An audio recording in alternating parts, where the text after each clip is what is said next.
Where is a man ever supposed to find the time to... Oh, hi. Didn't see you there. Sorry, I'm a mite distracted at the moment. We've got a huge move coming up real quick, and despite the many fervent prayers I've made to the anime gods, the new season that just finished coming up is also huge and is not giving me any breaks. 29 new shows, including oodles of isekai, the hypest waifu this side of Marin, and an adaptation of the new reigning king of the genre that Shonen Jump is best known for, gag manga. And, if that weren't enough, we're also facing down a staggering 16 sequels to the likes of Kaguya-sama, Komi-san, and Shield Hero. As a man who actually watches every new anime every season, this is a lot to deal with. So it's the least I can do, like, literally, to suffer through all the potential crap this season and put together a list of the best ones.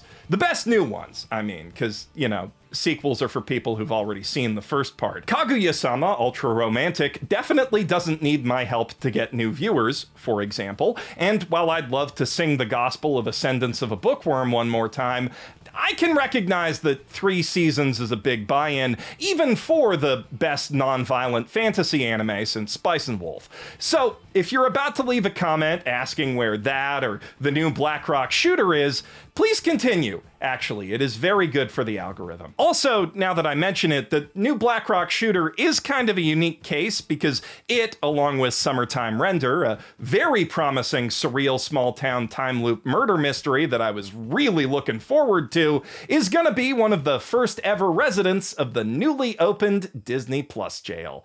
Yeah, we all thought that was over when Komi shut down Netflix jail, but this is America, where one prison closes and 2 more open in its place. Anywho, now that you know what kind of anime aren't going to be on this list, I suppose we should get to the ones that are, after a quick ad read. These are the ones to watch for Spring 2022, sponsored by Crunchyroll, who, after doing the fusion dance with Funimation and Wakanim, have become the most powerful anime streaming platform in the known universe. We're talking more shows available in more languages and more regions than ever before, subbed and dubbed all in one convenient place. And that includes over 40 shows from the new spring lineup, which officially makes this Crunchyroll's biggest simulcasting season ever. And whenever the anime industry finally decides to take a breather from dropping all these bangers everywhere every 3 months, you can also use that expanded library to finally cross some all-time classics like Cowboy Bebop and Yu Yu Hakusho off your bucket list, along with more recent classics like Mushoku Tensei and Skate the Infinity. With 16,000 hours of anime and counting,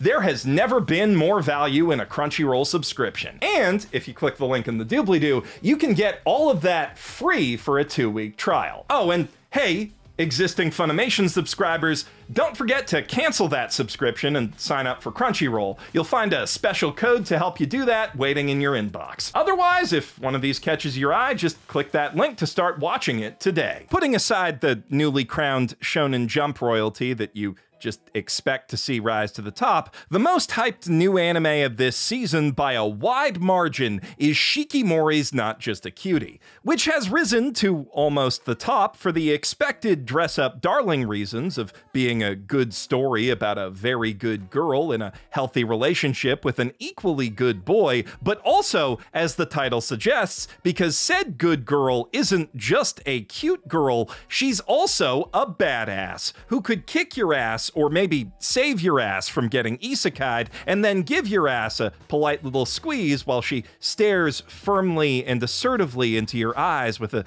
gaze that tells you everything will be okay in the end. Spike Spiegel's perfect woman, in other words. Lucky for her, she's not dating that loser, though. Instead, she lives to protect the precious, fragile smile of well-groomed, soft-spoken Izumi, a moe man-klutz seemingly cursed with supernaturally bad luck who kinda needs her preternatural reflexes and princely sense of protective duty to keep him, what's the word?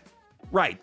Alive. He is one lucky, unlucky guy too, because as much as he appreciates her cute side, it's those moments where Shikimori's his knight in shining armor that really get Izumi's heart pounding. I don't know about you, but to me, all of that sounds very cute and fun and good and like it's probably going to awaken some new kinds of feelings in some kinds of people. A wholesome rom-com about two people in a healthy relationship and all the interesting folks in their orbit, which tends to be my favorite kind of rom-com. The show does start a bit slow, only showing its true potential in the back half of the pilot episode, but I have it on good authority that the manga gets really good pretty quickly. So as long as the temporary shutdown of Doga Kobo due to a COVID outbreak doesn't totally screw up the entire production, it stands to reason that the anime too will get really good. And it's already pretty damn good, so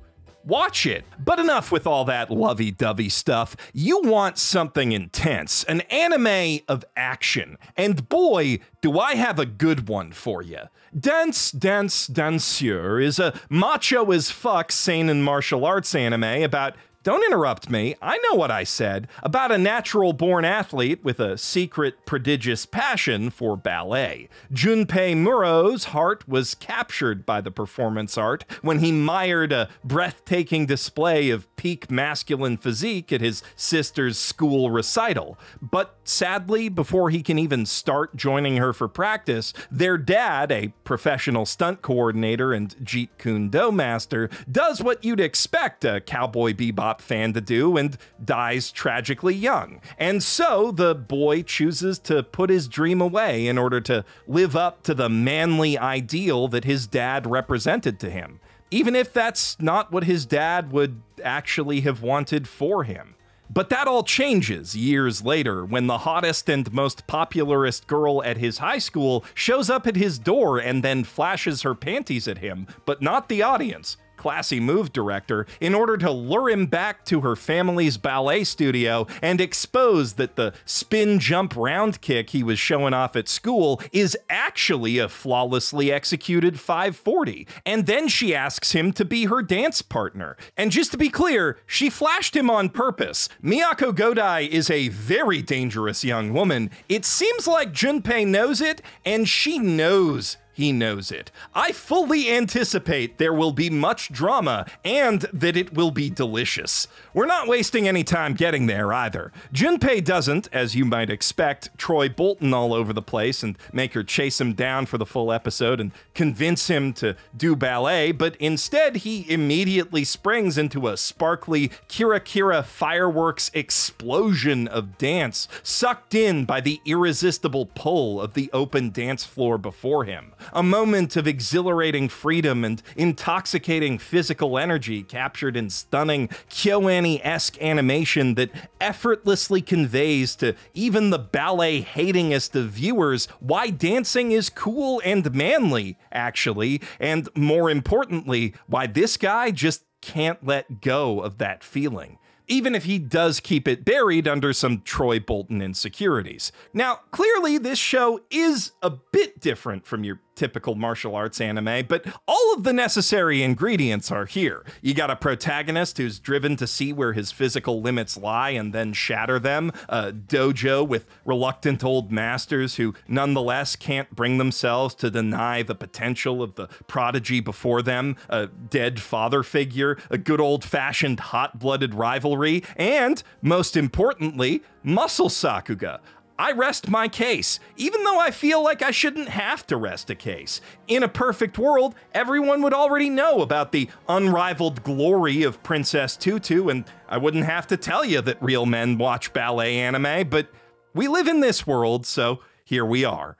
Look, I understand only wanting to watch anime about awesome junk. I really do. It took me a long time to broaden my horizons beyond basic shonen stuff, but once I did, I learned that the truly awesome thing about anime is how a great one can make any subject matter, no matter how lame it seems, feel awesome. Case in point, Birdie Wing Golf Girls Story. Now, when I first saw that title next to this character lineup, my first thought was, okay, yeah, I get it. You put the cute girls next to the world's least exciting spectator sport, and all of a sudden you got a laid-back nature club show. That sounds kind of nice, I guess, but then I thought, wait, Did that girl just call out a special attack name and then hit the ball between two passing train cars at night?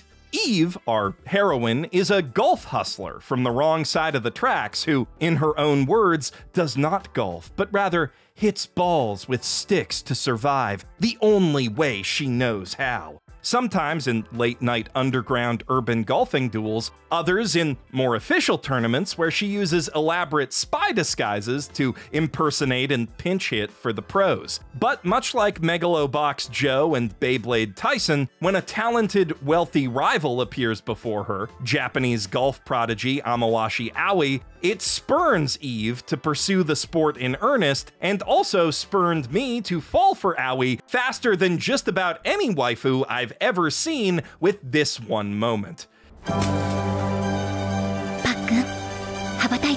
She's just so pure, and she manages to be that pure without the show's art style or characterization having to lean into the moe cliches. Don't get me wrong, the show's still clearly banking on its waifu appeal, but those waifus have a more mature allure to them than most anime released these days, instead of just being cute, as well as big, interesting personalities and the strong will that you'd expect from any aspiring sports champion. Also, it looks like one of the villains they're gonna face down is a sexy, evil golfing vampire, so clearly the people making this know exactly what they are doing. But maybe having fun isn't what you're looking for. Maybe you'd prefer to alternate between fun and being bummed out about all the tough stuff in life, so you appreciate the happy, funny parts more when they do happen.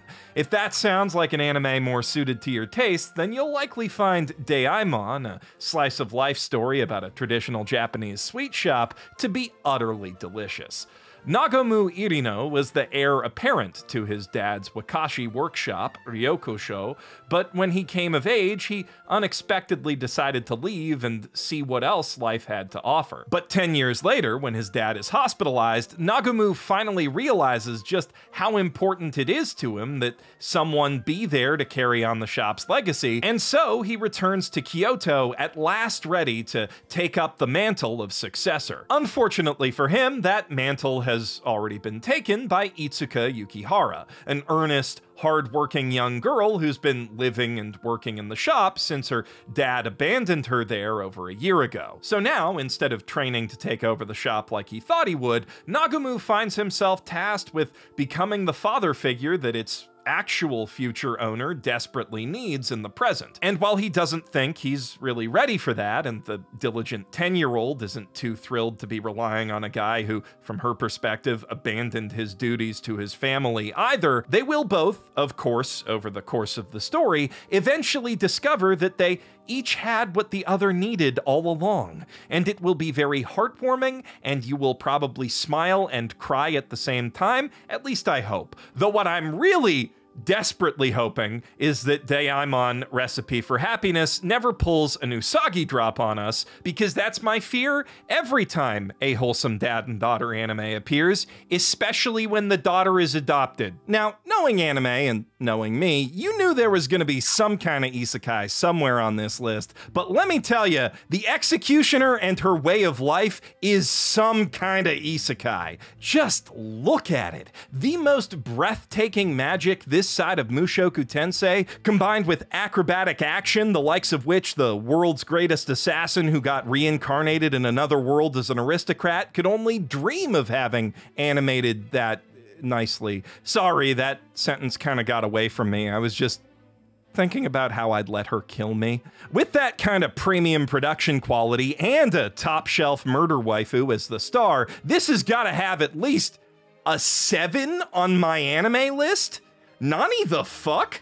Actually, I think I know what's going on here. See, your standard factory setting isekai sells itself on a power fantasy wherein the hero, who was an outcast in our world, gains incredible magic powers in the new world that allow him to effectively make it his plaything. But like, obviously that's a pretty raw deal for the people already living there, right? Fucking angsty, friendless teenagers running around bending the very forces of nature to their whims. Gonna do a number on the economy at the very least. Or you know, turn an entire village except for one protagonist, the orphan, into pillars of salt. So, in a fantasy world that gets a lot of those sorts of isekai tourists, if one were to assume that the inhabitants are rational actors driven by their own self-interest, much like people in our world are not, and also that institutions like churches would use similar methods to those historically employed by churches in our world to hold on to their institutional power, it stands to reason that it would be someone's job to do something about that whole isekai situation. And an audience-inserty Japanese dweeb who starts raving about deleting everything and everyone in his way the second he discovers his ability to nullify all matter really shouldn't be so surprised when the pretty protagonisty orphan he was following around stabs him in the fucking neck before he can do that. Of course, that does not mean that Menno is fully justified in doing all of these murders either, no matter how awesome she makes them look. She is very much being used as a political tool by the church, but after her fate becomes intertwined with another political tool, a kind-hearted girl named Akari who got isekai'd by nobles who were looking for a magic nuke they could use to usurp the church, I have a feeling that she's gonna start to see her formerly black and white world in shades of gray, and eventually, mayhaps, if we are lucky, the vibrant kira-kira colors of lady-on-lady love.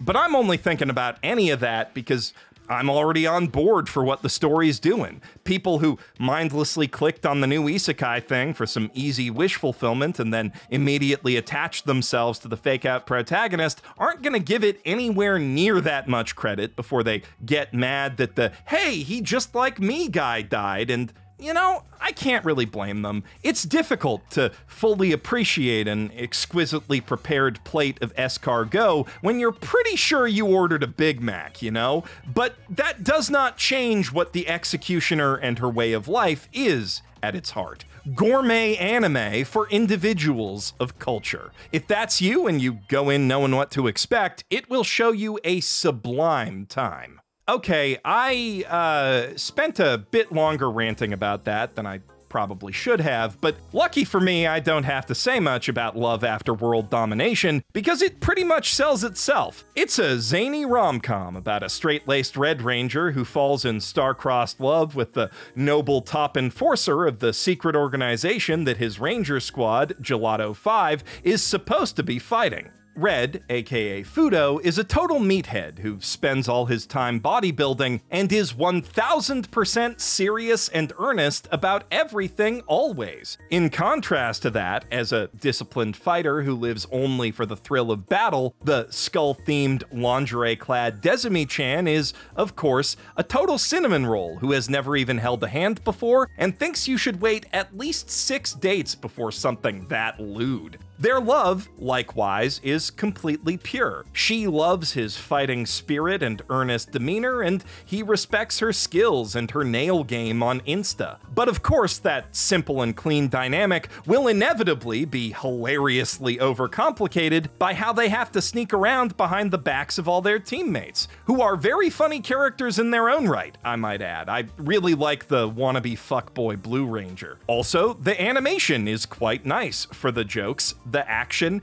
and the booty. There's really not much else I can say here. It's just a fundamentally good comedy anime with a great high concept and even better butt shots, also execution. Do yourself a favor and put it on your TV. There's a lot of great comedies this season, come to think of it. Aharen-san wa Hakarenai, for example, a title which translates to Aharen-san is indecipherable, hence why Crunchyroll didn't translate it that way, because it's a really awkward title that barely tells you anything more than the Japanese does. What it actually means is that Aharen-san, the cute, small, round one seen here, isn't so good at the whole social interaction scene. She always gets way too close to people way too fast if she doesn't restrain herself, so she tries to stay distant and mumbles everything she says, which necessitates getting right up in people's faces to communicate with them. She's not that good at solving problems. But that's okay, because Rido, the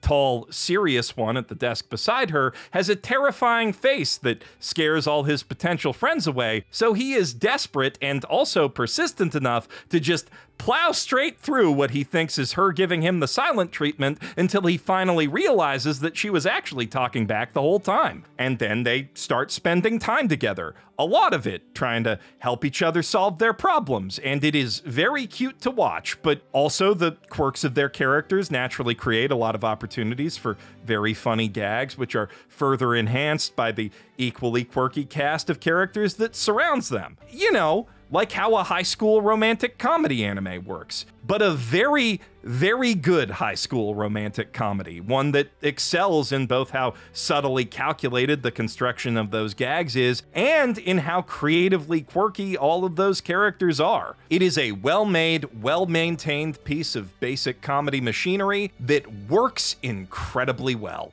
Though, now that I can look back at everything I've got listed, an awful lot of this season's comms are also of the ROM variety. Good execution definitely matters, but this list could still do with a bit more variety, so let's hope that Heroines Run the Show, the unpopular girl in The Secret Task, can keep its adorably disheveled, spectacularly eyebrowed heroine's relationship with the two hot dudes she's literally stuck between on the platonic end of things. Hiyori Suzumi is a simple small-town country girl with big city track and field dreams and a big, lovable, supportive family that sadly does not have the money to pay for them. So if she wants to stay in the city and pursue her passion, she needs a part-time job, and opportunities for those that actually line up with a student schedule are pretty thin on the ground. And if that weren't stress enough, she's also been seated between the two handsome, bickering class idols, Aizo and Yujiro, who happen to also be actual idols of the pop variety, and quite popular ones at that.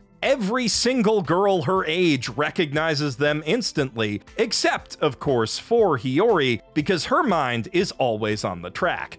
Plus, they're kinda jerks, so they don't deserve the attention. And ironically, it is that very attitude, along with the fact that she's in the same class as them, that makes her an ideal candidate when she unwittingly applies to be the pop duo's assistant manager, which is far and away the most flexible, best-paying job she could have dreamed of, so she's kinda stuck with them from now on. But with her passion for track and two top-tier gal pals who have her back, she can endure anything those two haughty hot boys throw at her.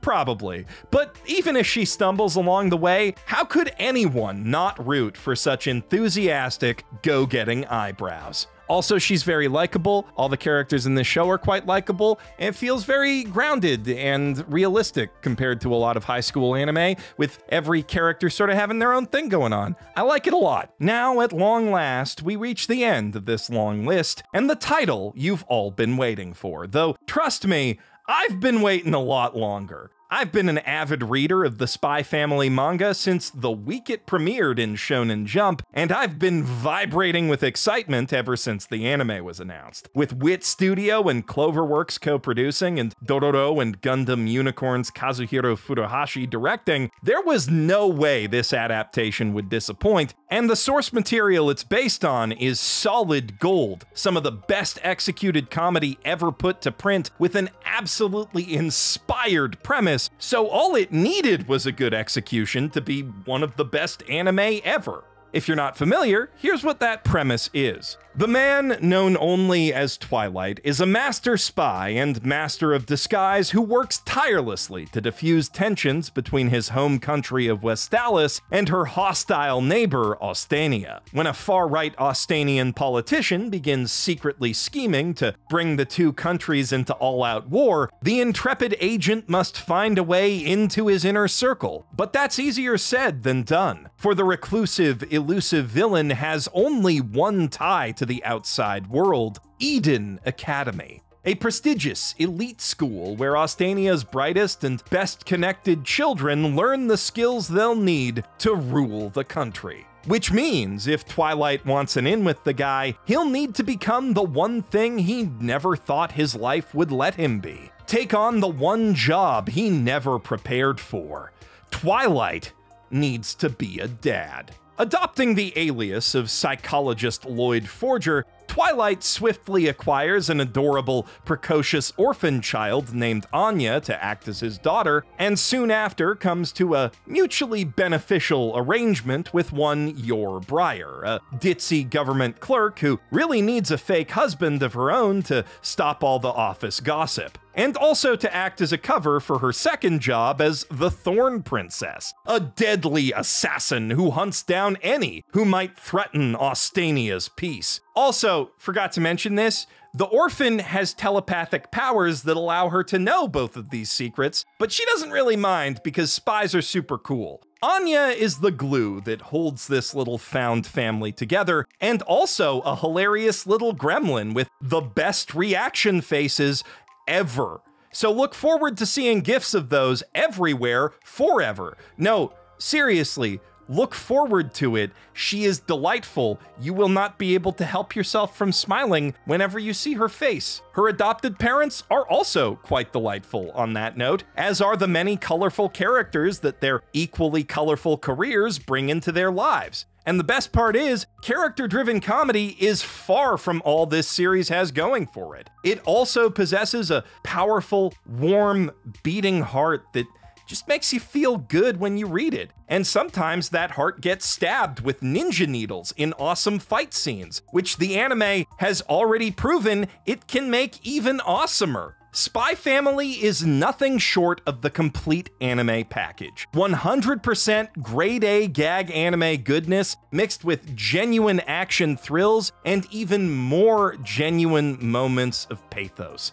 It is certainly the show to beat for anime of the season, and the one to watch if you only watch one anime this spring. Is what I would be saying now if your boy Kong Ming was not a thing. Zhuge Liang, or Kong Ming if you don't know your Romance of the Three Kingdoms lore, like I don't, this is coming from his wiki page, was the regent of the Chinese state of Shu Han, whose genius strategic acumen made him the greatest military leader of his day and earned him comparisons to the artist of war himself, Sun Tzu.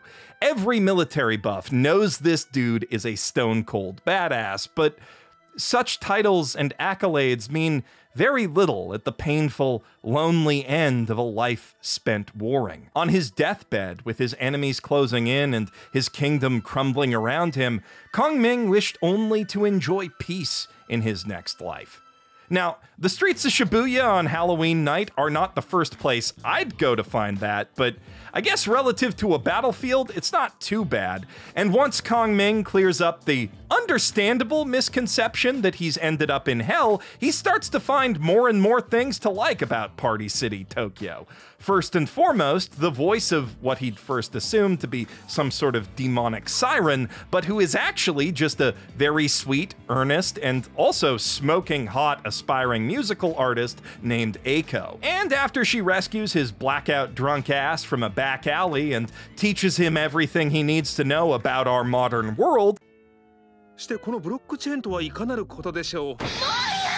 Kong Ming decides to return that favor by putting his strategic genius to work on the bloody battlefield of the entertainment industry on her behalf. Though before they can get anywhere with that, he's gonna have to put in hours working with her at the club under a Yakuza-type tough guy who luckily happens to be a huge Three Kingdoms nerd. And, more importantly, he's gotta learn how to party. Ya boy Kong Ming features the consistently stellar animation you'd expect from PA Works, the bangin' music you demand of any show with a concept like this, and a perfect blend of sharp-witted satire, chill slice-of-life vibes, and just a sprinkle of yearning, tragic melancholy to bring it all together.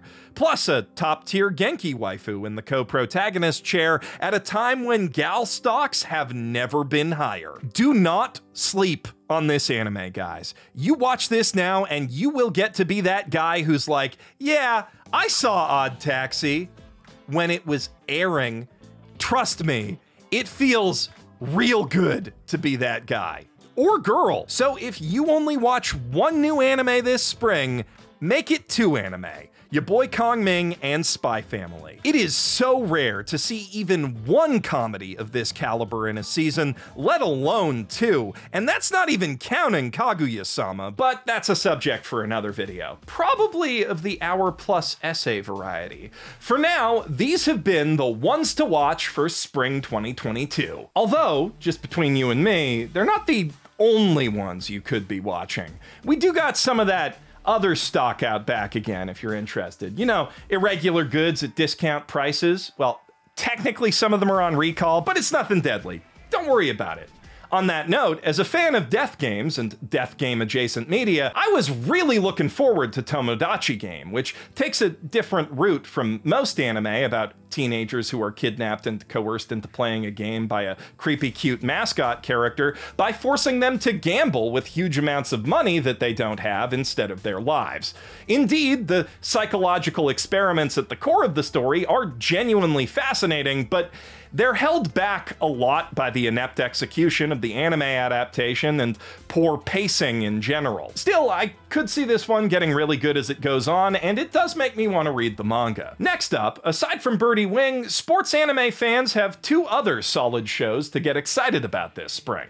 The first of those is Aoi Ashi, a rather unconventional shonen glow-up tale about a cocky, hot-headed soccer prodigy who actually is as good as he thinks he is and legitimately can carry a team all on his own, and gets scouted for a junior pro team that's full of other dudes who also think they're the main character. And on the flip side, there's Fanfare of Adolescence, a very conventional underdog-style sports anime about a kid who believes in himself and his dreams even when everyone else says they're impossible. With his specific dream being to quit his job as a professional male idol to become a horse jockey. It's pretty fun. If you need something to scratch that haiku itch, either of those will serve you quite well. Now, as for your fantasy itch, obviously there's a ton of things that'll scratch that, one of them being Skeleton Knight in Another World, a charming isekai comedy whose premise is basically, what if Overlord was just the bits where the OP Skeleton Knight guy chops bad dudes up?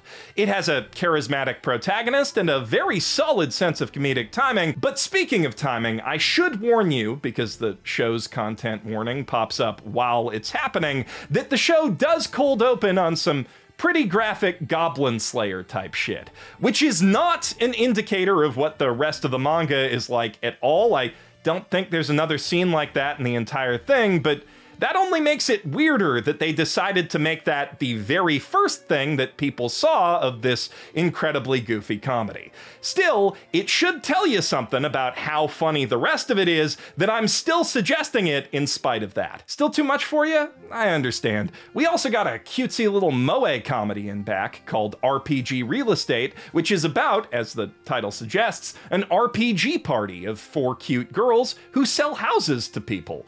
This show offers some zany situations, crazy characters, and also drop-dead gorgeous background art that really sells the fantastical nature of the properties that its heroines are purveying. It is a little light on plot, and the humor can be a bit hit or miss, but if all you want to do is relax and escape into an impossible fantasy world where magic and monsters are real and also houses are affordable, it can do that much for you. Speaking of escapes, for any of you who can get past its admittedly janky CGI exterior, Estab Life Great Escape offers a shockingly wide array of interesting, creative, if a little silly scenarios through its getaway of the week formula, with heroines helping an old man escape his life as a Yakuza boss so he can live his dream as a manly magical girl 1 minute, and extracting free speech loving ballet penguins from the censorious penguin communist regime of post-apocalyptic East Ikebukuro the next. I don't know if I'd necessarily call it a good show, but I can never predict what the next episode's gonna bring, and it sure is fun to watch. That still wasn't all of the anime this season that I think are worth mentioning, but I got a heck of a lot of boxes to pack, so it'll have to do for now. For your convenience, here is a list of the 10 anime that I recommended today and where you can watch them. And also, we'll put those runners up like somewhere around here in case you want to watch those too. Now, one last thing before I go, I should note that there are actually 2 spring anime that aired a bit too late to make this list. One of those is Onipon, a comedy about 3 Oni girls who start a side hustle selling their tiger print boxers to weird humans, and also a somewhat contrived harem comedy called A Couple of Cuckoos that I am sure I'll have more to say about in the hottest trash video next month. Now, apart from those, if you think I missed or underrated a show you really love, or you think that one of my recommendations is just bang on, let me know all about it in the comments down below. And if you'd still rather watch another YouTube video instead of starting one of the shows I just talked about, go check out my in-depth hour-long review of Platinum End, the failed spiritual successor to Death Note.